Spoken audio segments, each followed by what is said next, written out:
H ராஜா ஒரு படத்தில் நடிச்சிருக்கிறாரு. நான் அடங்க மறு அத்துமீறு கும்பலா அப்படின்னு ஒரு போலியா ஒரு மீசை வச்சுக்கிட்டு போலியா ஒரு வீரன். சினிமாவில் தான் எப்படி பேச முடியும்? வெளியே வந்து பேசிப்பார், பேச முடியாது.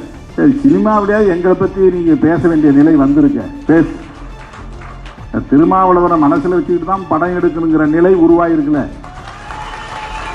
திருமாவளவன் மனசை வச்சுக்கிட்டு தான் வசனம் எழுதணுங்கிற நிலை உருவாயிருக்குல்ல. திருமாவளவன் பேசின அந்த முழக்கத்துக்கு பதில் சொல்றங்கிற பேர்ல ஒரு ஆளை போட்டு வேஷம் போட்டு உட்கார வச்சு பேச வச்சிருக்கீங்களே. பேசி இன்னும் பேசிட்டே இருங்க, திரைப்படங்கள்ல பேசிட்டே இருங்க. அடங்க மறுன்னா என்னன்னு அப்பதான் உங்களுக்கு புரியும். அது ஒரு கோட்பாடு, அது ஒரு கோட்பாட்டு முழக்கம். அது வன்முறையை தூண்டுகிற முழக்கம் அல்ல. எந்த இடத்திலும் யாரையும் நான் அடின்னு சொல்லி அந்த இடத்துல வன்முறையை தூண்டுன்னு சொன்னது கிடையாது. என்னுடைய 35 ஆண்டு கால பொது வாழ்வில் இதுவரையில் நான் அப்படி நடந்து கொண்டதே இல்லை.